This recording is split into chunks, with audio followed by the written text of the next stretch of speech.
Let's see how we can calculate the entropy change for a phase change. So,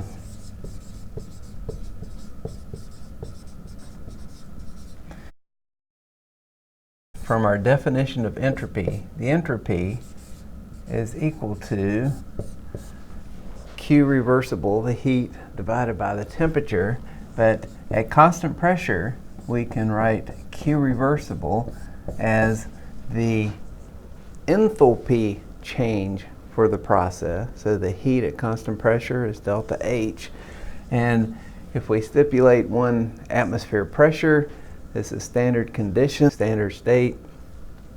And so the entropy for a phase change would be the enthalpy of the phase change divided by the temperature at which the phase change occurs. So say if we have water and we want to go from liquid to gas, so the enthalpy for that process is equal to 40.7 kilojoules per mole at the boiling point. So if we want to know the entropy change for that process, we would just write delta H, and this is vaporization divided by temperature. So this is equal to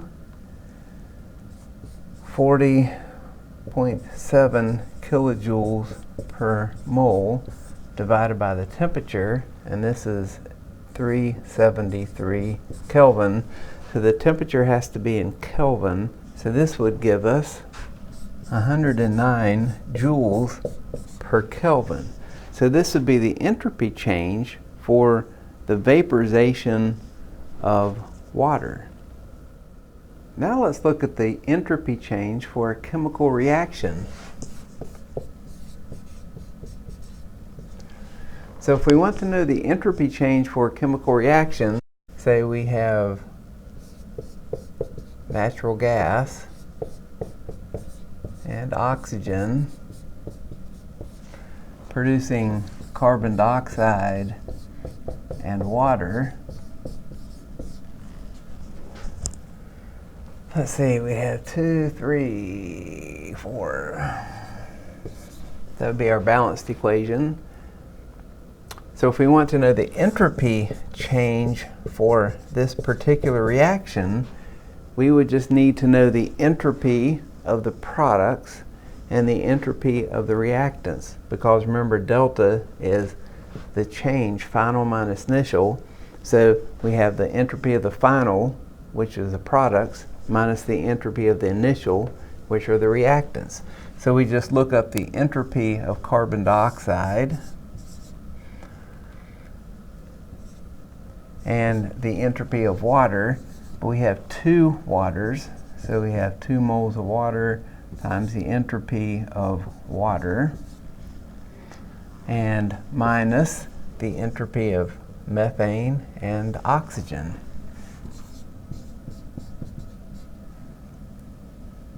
And we have 2 oxygens. So we'd have to look up in a table the entropy of each substance, products and reactants. So I haven't written the 1 mole here, but in order for my units to be correct, I would have 1 mole times the entropy of CO2, 2 moles times the entropy of water. Now you'll also notice that the entropy of oxygen, so oxygen is an element in its most stable form. However, the entropy is not 0. Entropy is an absolute value. Nature picks the 0 point. And so at absolute 0, and with all the oxygens perfectly aligned, the entropy can be 0. But away from absolute 0, the entropy is going to have a value because there's more than one way of arranging the oxygen molecules to give the same energy in the system. Therefore, the entropy will be non-zero for elements. Another thing you'll notice is that the entropy value will be given as S in the table, not delta S. So we'll get the entropy value for each substance listed as an absolute value because we don't have to just look at entropy changes, we can get an absolute entropy. So if we go to a table, we'll look up the entropies of each substance. So the entropy of carbon dioxide is 214 joules per Kelvin per mole, and we have 1 mole from the balanced equation, 1 mole of carbon dioxide. So then we have 2 moles of water. So we go to the table and look up the entropy of liquid water, 70 joules per Kelvin per mole. And then we're going to subtract from that the entropy of the reactant methane. So we have 1 mole times 186 joules per Kelvin per mole.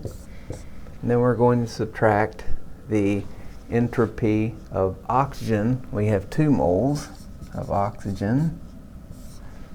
That's 205 joules per Kelvin per mole.